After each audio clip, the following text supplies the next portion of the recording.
Today I've brought the cameras along to one of my very favourite venues, Woodland Lakes at Thirsk. Now this is a place where I've fished for years and years, and it's one of the places where I started out my match fishing career. But that's not the only reason I brought you here today. What I want to do is talk through the bomb or the straight lead and how I approach it. This is the perfect venue for it, so I'm going to go back to the van, get my kit out, and I'll see you when I'm back on the bank.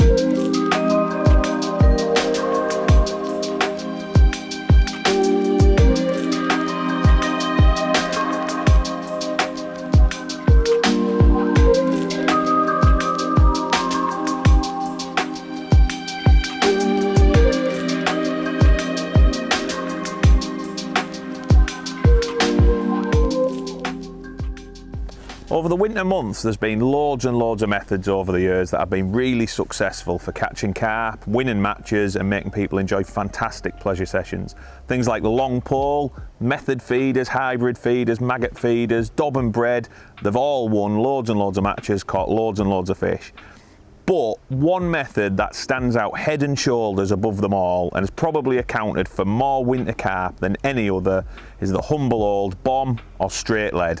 Whatever you might want to call it, basically fishing single hook baits out into the lake and casting around your peg, or perhaps fishing over a little bit of loose feed. It's a method that has been absolutely deadly.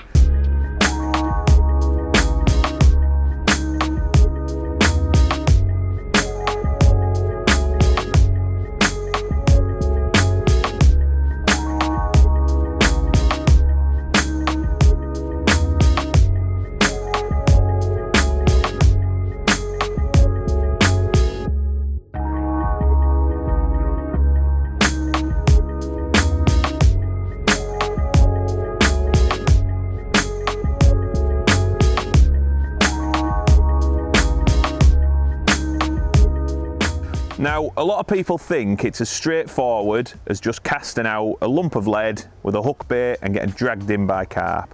And I'm not going to lie to you, at times it is as simple as that. I've seen days where there's that many fish in your peg in winter, they're shoaled up and you literally can't do anything wrong.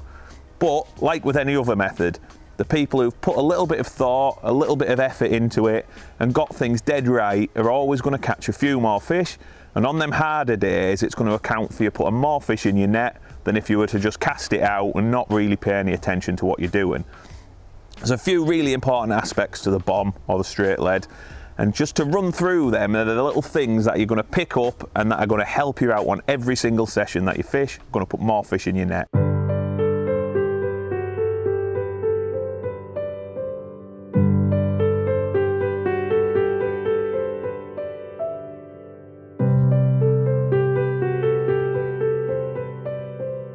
So first up, and the most important thing, you need to know exactly where you're going to be fishing.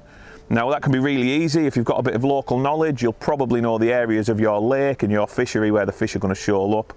Go and sit yourself on them. Nothing simpler than making sure you're sat exactly on the right peg. Now if you don't know the venue quite so well, loads of information on the internet these days, Facebook, YouTube, things like that really help you out, can help you with swim location and even venue choice. Alongside that, there's tackle shops, local tackle shops, on-site tackle shops, bailiffs. There's a mine of information out there. Gather everything you can, because the last thing you want to do is go and sit on a lake and be sat where there isn't any fish. If there's no fish in your peg, you can't catch them. So make sure you get all that information, you know where you're going to be fishing. If you're going to a venue, you can't get any information. There's a few things over the years I've noticed at venues right across the country, sort of little things that help you pick a peg and help you know where the fish are likely to live. It won't work every single time, but a lot of the time it's going to. So first of all, a lake like I'm on today, it's quite an even depth. It's only really a small lake. Head for the middle of the lake. It seems to be a natural holding spot for the fish. That's where they tend to gather up, and you've got the option of casting all over the lake from there if there's no one else that you're going to be encroaching on. Now alongside going to the middle of the lake, widest parts of the lake are very good, or also, if you can find them, the deepest bit of the lake as well. So three little options there that are going to help you decide where the carp might be living if you can't get the information you require. There's other obvious things as well, things like features, maybe a big overhanging tree, an old dead lily bed, a reed bed, anything that the carp might huddle up for a bit of safety in the clear water and the cold water. So once you've found out exactly where you want to fish, you've picked your peg. Obviously if it's a match you don't have that sort of luxury, but if you're going for a pleasure session, pick your peg, sit where the fish are, or sit somewhere where you expect the fish to be.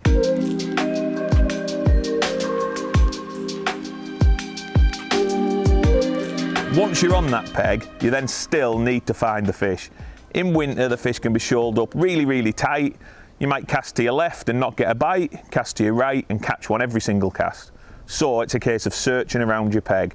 But the last thing you want to do is scare any fish that are there out of your peg. So today I'm the only person on the lake. If I scare them, I might never find them again. There's no one else to spook the fish back towards me. So what I like to do at the start is not fish to what would be the limits of my peg. If there's someone opposite, then obviously the limit of my peg is halfway across the lake. If there's someone next to me, halfway to them. So what I like to do is look for an area far enough from the bank that the fish are going to be settled, they're going to be happy there, but I've got some room for them to back off to without them going out of my peg. So if I'm going to be looking to sort of the middle of the lake as my limit, or halfway to the next angler as my limit, I look to go at the most at the start 2/3 to that area. So to start off with, I'm going to cast out straight in front of myself, and I'm going to cast 2/3 of the way to the limit of my peg. Far enough from me that I'm not going to spook fish myself, but I've got plenty of water behind where my bomb, my lead is landing for the fish to back off and feel safe. Now I'm going to leave that in. Generally I look to have 7 or 8 minute casts at the start of my session. I'll have one straight in front of me like I've just mentioned, and then I'm going to be watching my tip for any indications, any little liners, fish swimming into my line that are going to show me that the fish are there. 7 or 8 minutes pass, I haven't had a sign, so I'm going to then go to my left. Again, half to 2/3 of the way to the angler that way. Cast in, 2/3 to the middle, 2/3 towards him, maybe a little bit less. And the same thing I'm going to do again. I'm just going to look for them indications. No indications again, 7, 8 minutes. Then I'll go to the right. So I've had 3 casts by now and I'm maybe 20, 25 minutes into the match. If I get indications on one of them lines, I'm happy I've found where the fish are. Then it's time for me to start being a little bit more patient. I'm going to leave my bait in for longer to try and catch a fish, and most importantly, it's going to stop me keeping on casting in and spook any fish out of my peg. Less disturbance means less chance of spooking the fish. If on them 3 casts I've not had any signs, then I'm going to continue with them 7 or 8 minute casts, but I'll creep a little bit further out, maybe go another 2 or 3 meters and gradually work my way to the middle of the lake.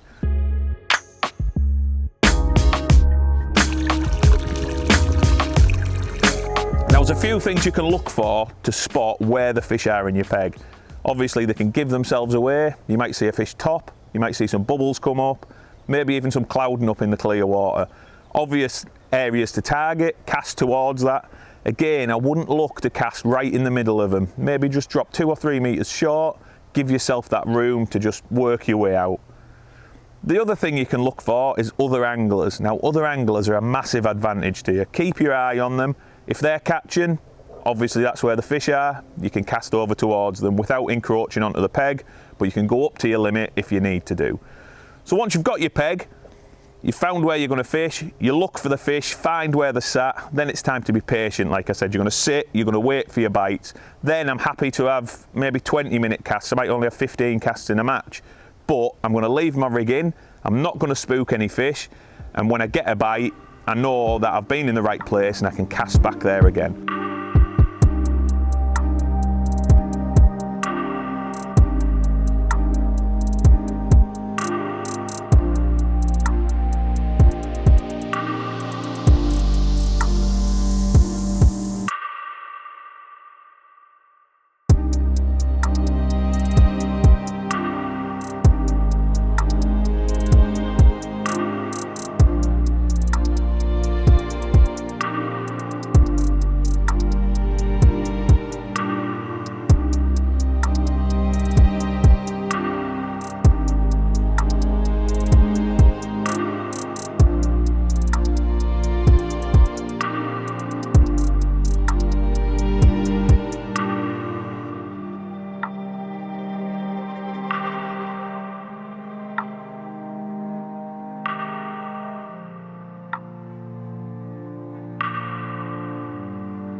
really important thing is obviously your hook bait. You might not be feeding anything. So when you cast out, first of all, the biggest thing for me is confidence. You need to be 100% confident in what you've got on the hook. By doing that, when you get into them longer casts, you're going to leave it in with confidence that you're going to catch a fish. If you've got something on you're not quite as confident in, then you might wind it in a bit too soon. You might spook the fish out of your peg. You might not get that bite you're looking for. So what are we going to use as hook baits? Well, there's, again, so many choices, and there's been matches won on everything from bomb and pinky to bomb and marshmallows and everything you could think of in between. Now for me, I've got 3 hook baits that I choose, and each one is for a different situation. So the first one, and what I would say is probably the most popular winter bomb hook bait around at the minute, is bread. Now, when I'm looking to fish with bread, it's not something I use all the time. Some people, it's all they'll ever fish. For me, that's not the way I look at it. The main times I want to use bread is, first of all, up to features, where the fish are naturally sat off the bottom of the lake in amongst these features, whether that's some branches, some dead reeds, whatever it might be. Undercut banks are very good, so casting to an end bank can work really well. But on these features, the fish naturally sit off the bottom, so by popping my bread up, then it's putting it right in front of the face and giving me a brilliant chance of catching one. The other time I really like bread is when it's really, really cold, really bright and really flat, and again, the fish are maybe just lounging about in the sun a little bit. They're sat off the bottom, they've got some sun on the back, and again, you can put your bait right on the face. The other 2 baits that I'm going to be looking at using are baits to fish on the bottom. The first one is if I go to a venue where the carp are big, I would say 4 pound plus, and that is punched meat. Now, meat is a massively popular bait in summer, probably not so popular in winter, but I've got ultimate confidence for big carp that that is the bait to use. And a venue like where I'm at today, Woodland Lakes in Thirsk, the fish are big, it's quite shallow, so generally a bait presented on the bottom is best, and I never ever put anything on other than meat, because I'm that confident I'm going to get a bite on it. I'll leave it in, and I know that a fish, if it's over my bait, will eat it. My final bait choice is good old sweet corn. Again, another bait that in winter has probably won more matches than anything else, and fish absolutely love it. Stands out in the clear water. It's great in my opinion for smaller carp, so sort of up to that 4 pound where I'm going to start fishing meat instead. Now, all of these baits will obviously work in other situations. You can catch smaller carp on meat, you can catch bigger carp on corn, and you might catch on bread when it's warmer and windier.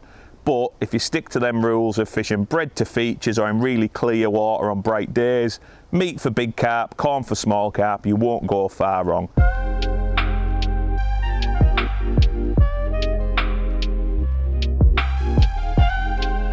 Now you've got your bait, you've got your peg choice, the next thing you're looking at is, do I feed or don't I feed? And to be honest, this is the one big thing that can make or break your session. So to start with, the last thing you want to do is have a big shoal of carp in your peg and start firing bait in, scare them all off, and your peg's ruined before you've even started. So in winter, I'm always going to start with a single hook bait. Like I've already mentioned, searching about them casts in front, left, right, and I'm not going to feed anything. Now, on really cold days, like I mentioned with the bread, cold, frosty, flat calm, I'm going to look to not feed anything probably all day, and I'll just keep searching around my peg and I'll keep looking for them fish. When it comes to feeding, what I've noticed is the best days for feeding bait tend to be when the weather's changed, it suddenly becomes mild, it's really windy, you might get a pressure change, low pressure, winds, warm weather, the fish start moving about a little bit and you can get them to come over some bait. But instead of feeding straight away, I'm going to have them cast around my peg, I'm going to look for where the fish are, and then I'm going to feed my bait slightly away from there. So I'm not risking spooking the fish that are already there, but I'm giving it an area where I can draw the fish to me, and later on in the session, feeding bait can be absolutely brilliant. Baits I'm going to look to feed, well, sweet corn, that I've already mentioned, can be absolutely brilliant. I remember one match here at Woodlands in Thirsk, I've done exactly what I said, bombing me, cast around my peg, and later on I've loose fed some corn to my left for about 2 or 3 hours, and when I've cast on that I had one every single cast, finished up with about 170 pound and won the match in January. So it just shows on the right day feeding can be absolutely deadly. The other bait that I maybe look to feed, if it's windy or I want to feed a little bit more accurate, then pellets are great. 8mm pellets, 6mm pellets, you can feed them really accurate and you can get them exactly where you want, give yourself the area to fish over. A little plop of bait landing in your peg can draw an inquisitive carp in, and if they're willing to feed, you could double your catch in no time.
Finally, the last thing I want to talk about is the setup.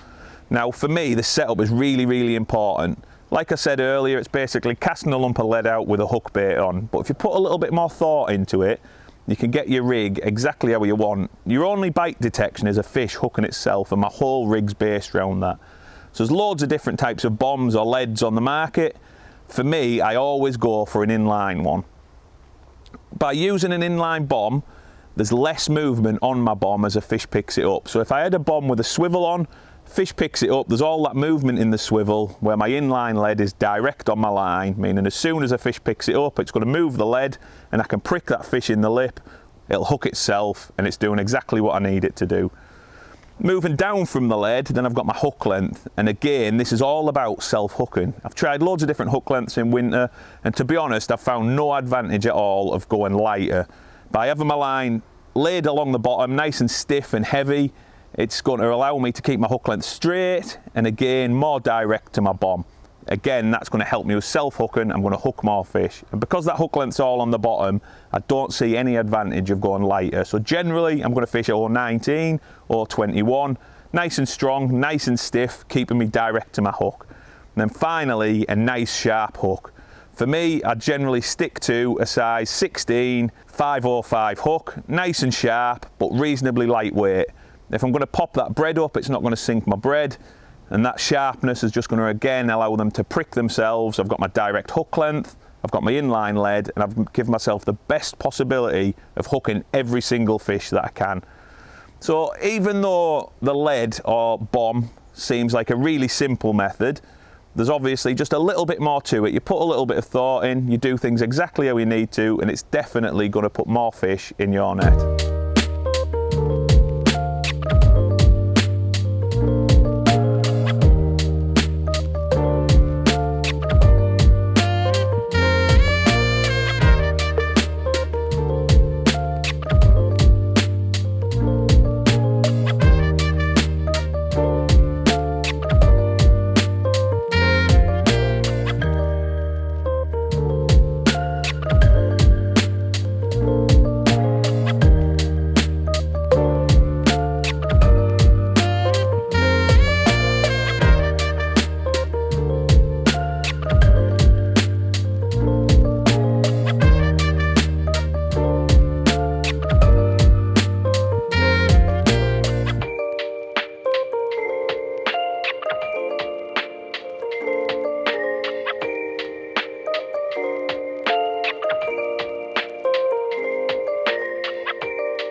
Well, conditions could not have been much worse today. There's been ice on the lake when we got there, aerators have been on all night stirring the lake up, mixing the water columns about, and the fishing has been difficult like I expected. But by searching about my peg with single hook baits, I've managed to locate a few fish, and I've actually had quite a good day in the end. But I've been very patient, I've had some real positive bites that are almost pulling the rod in the lake, and I've caught some lovely carp. So I hope you've all picked up a thing or two along the way.